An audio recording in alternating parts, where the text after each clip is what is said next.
est ensemble pour un monde sans pollution, sans violence, sans corruption. À nous la planète est ensemble pour un monde de paix, de joie, sans la haine et sans la guerre. Tous ensemble, faisons de cette planète un arbre de paix, de joie et d'amour, un creuset d'espoir. On est tous ravis pour les droits et devoirs et on bâtit nos vies, nos cœurs dans la joie. On a tous une mission, trouver les solutions, remède à tous ces guerres pour la paix sur terre, un monde meilleur, un monde gaieté, un monde de bonheur, un monde de liberté, un monde meilleur, un monde gaieté. Bonjour amis enfants et sympathisants. Bienvenue une fois encore à notre tranche dominicale. Le 8 mars dernier a été célébrée de par le monde la Journée internationale des droits des femmes. Qui parle de femmes, parle de jeunes filles. À nous la planète, dans le processus de soutien de la jeune fille, dans son autonomisation, en partenariat avec d'autres groupes de jeunes, a réalisé un documentaire pour inspirer les jeunes filles. Si la partie technique est prête, c'est parti.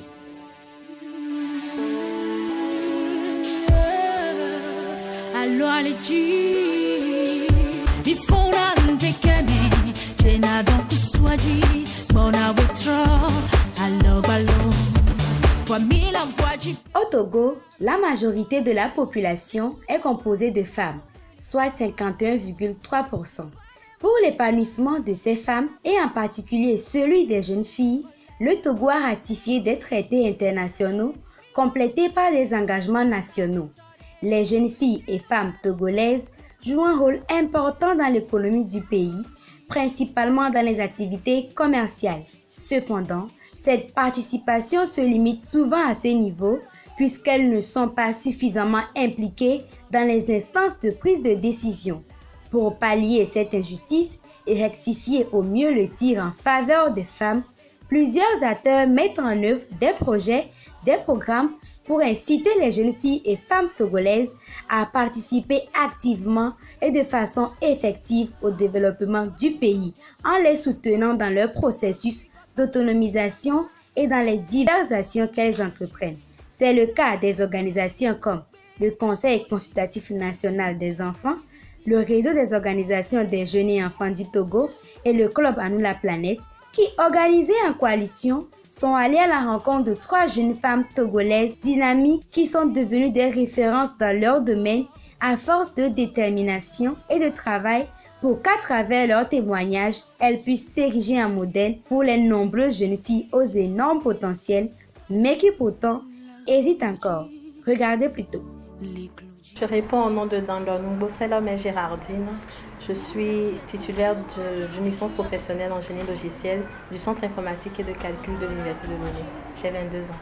Alors, je réponds au nom de Mautor Victoire Aguiméhin. Je suis photographe professionnelle.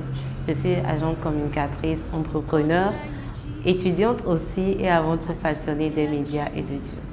Ok, je m'appelle Elisabeth Apampa. Je suis animatrice radio, présentatrice de spectacles et je suis dans l'événementiel et aussi tout ce qui est social. Disons la vie humanitaire, je participe beaucoup aux questions liées au genre. Voilà. Et cela pendant que... Donc, après mon baccalauréat que j'ai eu avec une mention bien, j'ai essayé d'avoir une bourse d'études étatiques pour soit le Maroc ou les pays tiers, mais cela n'a pas fonctionné. Donc j'étais un peu perdue, mais j'ai eu vent des concours sur le campus de Lomé. Donc j'ai d'abord déposé mon dossier en médecine, qui était le domaine de prédilection de mes parents, pas un choix personnel. Mais à côté, j'ai fait un seul concours, le concours du CIC, et j'ai été retenue. Nous étions en tout 3 filles pour notre promotion et pour la filière que j'ai choisie, le génie logiciel, j'étais la seule fille parmi 19 garçons. Mais cela ne m'a pas découragée, au contraire, je me suis battue pour en 3 années éliminer les unités d'enseignement nécessaires pour avoir ma licence professionnelle en génie logiciel. Ok, mon parcours, je peux dire que mon parcours a commencé très tôt. Déjà très petite, j'aimais tout ce qui était des médias. J'étais passionnée de la technologie. J'étais un peu la technicienne de la maison. J'aimais tout ce qui était panneaux publicitaires dans la rue et j'avais envie de reproduire ces choses moi-même puisque j'étais très curieuse. Je faisais beaucoup de recherches. On m'a conseillé de commencer par Photoshop, d'où la création de ma page Keren Design. Pour ceux qui me connaissent, j'avais commencé avec à la base le design en tête, ce qui faisait que je faisais tout ce qui était graphisme, affiches publicitaires et tout ça. Par la suite, ma passion pour l'image grandissait. Je n'étais pas très satisfaite au fait du design et ce qui m'a conduit à commencer à faire des photos. Je me rappelle petite, quand je regardais les films à la télé, bon, c'était les télés grosses derrière là, donc j'allais derrière pour voir en fait qui était en train de se mouvoir derrière la télé. Et c'était au fait parce que j'étais passionnée pour ça. Je me racontais tout le temps des histoires. J'étais dans mon monde, j'écrivais des romans, etc., etc. Et après, c'est arrivé en classe de première terminale que j'ai compris au fait que ce que je voulais réellement, c'est de faire des films, c'est de raconter des histoires, mais par l'image. Donc, c'est ce qui m'a conduit au fait, après Keren Design, j'ai commencé à faire des photos. Parce qu'à la base, on m'a dit, si tu veux faire des vidéos, apprends déjà à travailler ton œil par la photographie. Et c'est pour ça que j'ai commencé à faire des photos. J'avais pas d'appareil professionnel, j'avais juste un petit appareil numérique et je prenais en photo mes amis, ma famille, la nature, tout ce que je trouvais, je prenais des photos. Et par la suite, j'ai commencé par un peu réaliser mon rêve. Et actuellement, je suis beaucoup plus spécialisée dans les photos de mariage, mais en même temps, faisons tout ce qui est photos d'événements. Et récemment, en 2018, Hapo Photographie est passé à Hapo Company parce que nous avons grandi. Je ne suis plus seule à travailler. Nous sommes une équipe de 8 personnes qui continuent de grandir. Mais nous faisons tout ce qui est des médias, c'est-à-dire photographie, vidéo, graphisme, communication visuelle. Avec tout ça, je vivais ma passion, mais je continuais aussi mes études. J'ai eu ma licence en marketing communication et actuellement, je continue mon master en marketing.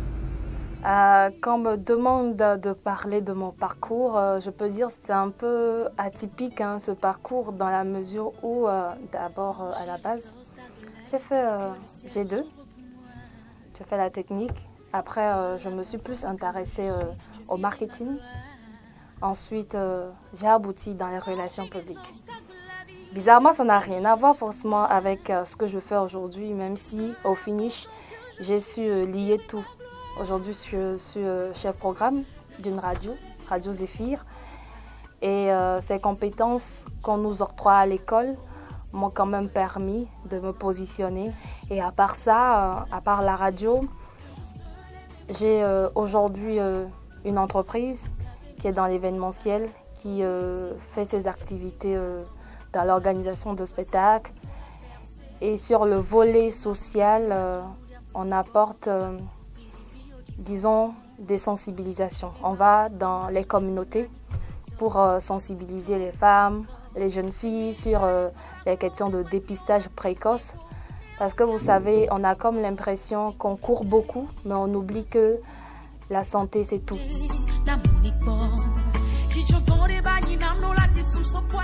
Ok, la première difficulté, c'est le fait que je suis en train d'entreprendre dans un domaine qui est, disons, masculin. D'abord à cause de mon âge et aussi à cause du domaine qui est la photographie, qui était un domaine très prisé par les hommes. En ce temps que j'avais commencé, il n'y avait pas de femmes dans le domaine. Et c'était les premières difficultés au fait. On me voyait comme une petite fille qui se cherche. Mais à part ça aussi, il y avait côté parents où c'était pas, voilà, on me soutenait, mais c'était pas vraiment ça en fait. Parce qu'ils se demandaient, mais tu fais une formation pour devenir quoi à la fin? Tu fais du marketing communication, mais tu fais de la photographie. Il y avait aussi cette peur, mais avec le temps et avec mon travail, ma persévérance, ça a payé. Et aujourd'hui, nous sommes une des références à Lomé dans ce domaine. Et les parents, avec les retours, ça va mieux qu'avant.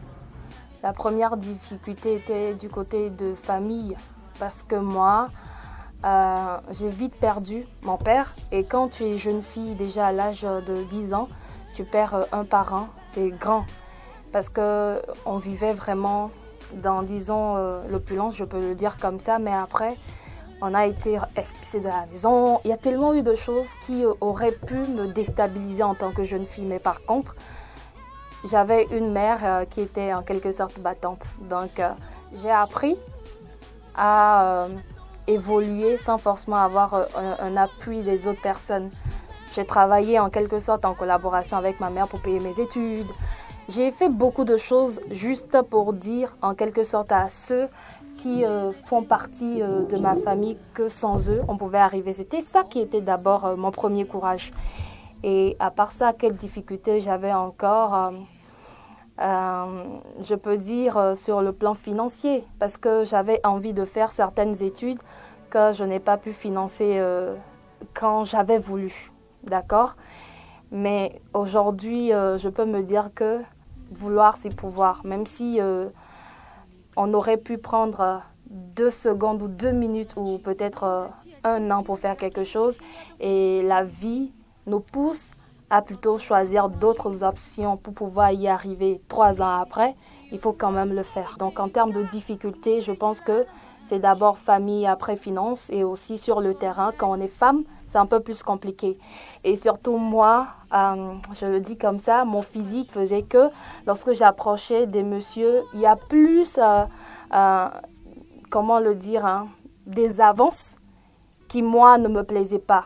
J'étais plus active aussi à l'église, donc moi j'avais une éducation personnelle et ces petits acquis me permettaient de mettre la barre un peu haute et d'avancer petit à petit avec ma façon de voir les choses. Les obstacles de la vie et que le ciel s'ouvre pour moi. Je dois dire que toute la famille souhaitait vraiment que je fasse la médecine. Donc lorsque je me suis orientée en informatique, au début il y a eu une certaine incompréhension de la part de tous ces gens qui ont pensé que je ne prenais pas au sérieux mes études, puisqu'ils ne comprenaient pas vraiment que l'informatique était vaste et que l'option que j'avais choisie était quand même un métier d'avenir. Donc dans un premier temps, mon père a été un peu déçu.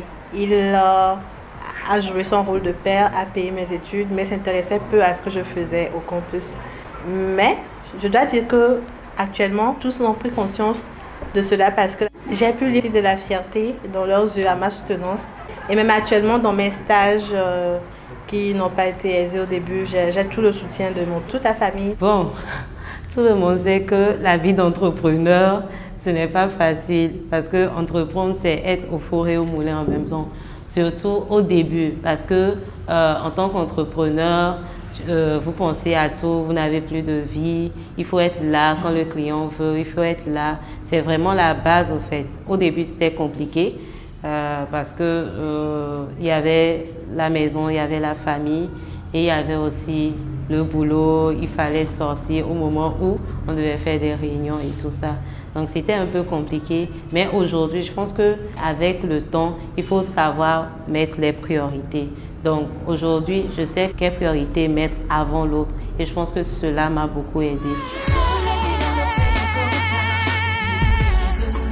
Je dois dire que quel que soit le domaine dans lequel une femme travaille, il est assez difficile pour elle, dans un premier temps, de concilier la vie professionnelle avec la vie privée.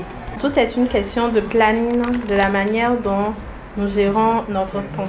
J'aime ma vie professionnelle, je sais quand il faut que je travaille et quand il faut s'arrêter pour se concentrer sur le privé.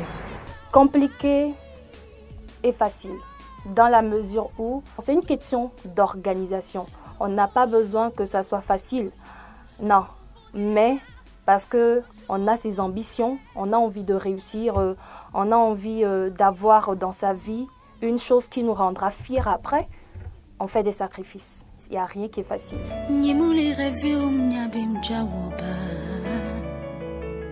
Par rapport à ces questions, je peux dire qu'il y a quelques années, il y a 4 ans ou 5 ans, c'était difficile de voir les femmes émerger. Mais aujourd'hui, nous avons quand même fait du chemin. Il y a plusieurs femmes dans différents domaines qui sont quand même impliquées dans le développement du Togo, qui sont des Amazones, je veux dire, qui sont soudées. En tant que jeune fille, il y a Edwige Maison qui est aujourd'hui ambassadrice UNICEF de la jeunesse pour relever au fait l'image de la femme au Togo. Je dois dire qu'aujourd'hui, la jeune fille togolaise, la jeune femme togolaise semble encore assez indécise par rapport à son action dans le développement de notre pays. Nous pouvons certes voir des femmes comme Sinan Larson, Madame Adjemagbo, et nous pouvons également voir des journalistes tels que Madame Délé, mais c'est encore très insuffisant. La jeune fille togolaise doit prendre conscience de son niveau d'implication, de sa force dans le développement de notre pays. Et cela commence évidemment par la scolarisation de la jeune fille d'aujourd'hui. Dans le développement du Togo, oui, ça vient petit à petit. Ça nous encourage lorsqu'on voit aujourd'hui des jeunes filles qui sont nommées à des postes parce qu'on se dit on pourra carrément supprimer ces stéréotypes qu'on a. La femme doit mettre à profit ses qualités, ne pas s'aventurer dans toutes les choses, mais se positionner dans un secteur d'activité et se perfectionner et cultiver l'excellence. Voilà. Dès que j'ai compris l'impact de l'informatique et son importance pour le développement de notre pays, j'ai su que m'arrêter en licence professionnelle serait une grave erreur. J'ai donc pour ambition d'aller jusqu'au master au moins. Et heureusement que notre centre informatique de calcul de l'Université de Lomé a actuellement un niveau master. Pour l'instant, j'ai décidé de faire des stages de perfectionnement parce que j'ai envie d'avoir un certain niveau. Mais je compte absolument avoir mon master. Ok, comme je l'ai dit au début, mon rêve c'est de faire du cinéma.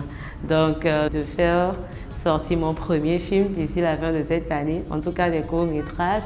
Mais restons connectés, vous verrez. Je démarre d'abord sur le volet général. Je me dis aujourd'hui, grâce à ce que j'ai comme expérience, avec tout ce que je fais avec mon association, il n'est pas question d'arrêter. Lorsque tu vas en communauté, tu discutes avec les personnes, tu sais que l'information, la réelle, ne vient pas encore à leur niveau. Je pense qu'il faut s'engager. Et j'invite tout le monde, même si on n'a pas beaucoup de moyens financiers, devenez des bénévoles, participez à des activités.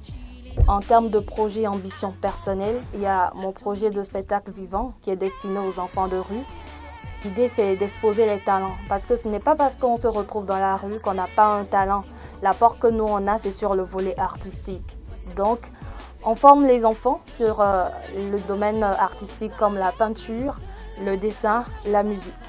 Et c'est aussi l'occasion de célébrer la fête de la musique. Et ceux qui maîtrisent un peu ce projet, c'est titré « Ma rue, ma musique ». J'ai d'autres projets qui sont accentués sur la formation des jeunes filles. Et petit à petit, on va y arriver.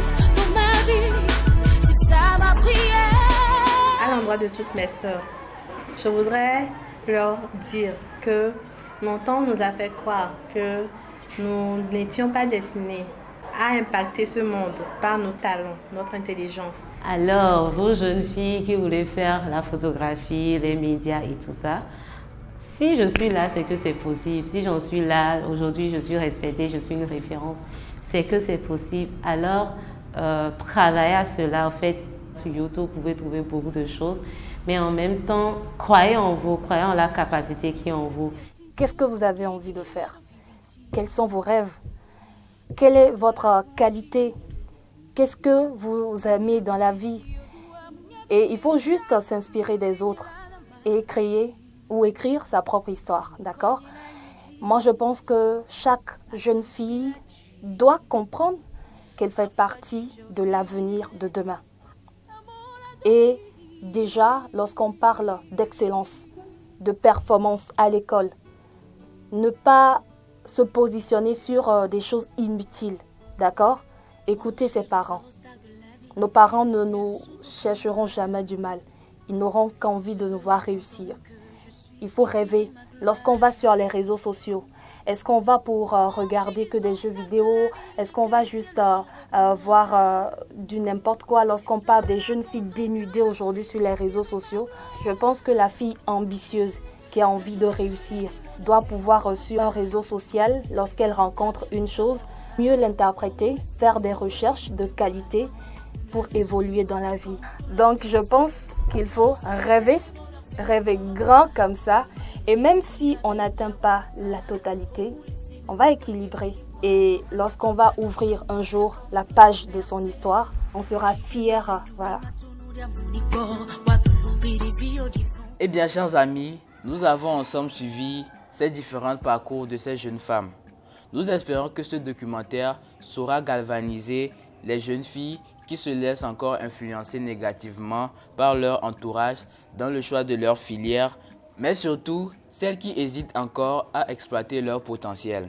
C'est aujourd'hui que nous devons nous préparer à se hisser haut dans les sphères décisionnelles. Femme autonome, femme leader, tu peux réussir et participer au développement de ton pays. Au revoir et à la prochaine. Bye. C'est ensemble pour un monde sans pollution, sans violence, sans corruption. À nous la planète, c'est ensemble pour un monde de paix, de joie, sans la haine et sans la guerre. Tous ensemble, faisons de cette planète un arbre de paix, de joie et d'amour, un creuset d'espoir. On est tous ravis pour les droits et devoirs et on bâtit nos vies, nos cœurs dans la joie. On a tous une mission, trouver les solutions, remède à tous ces guerres pour la paix sur terre, un monde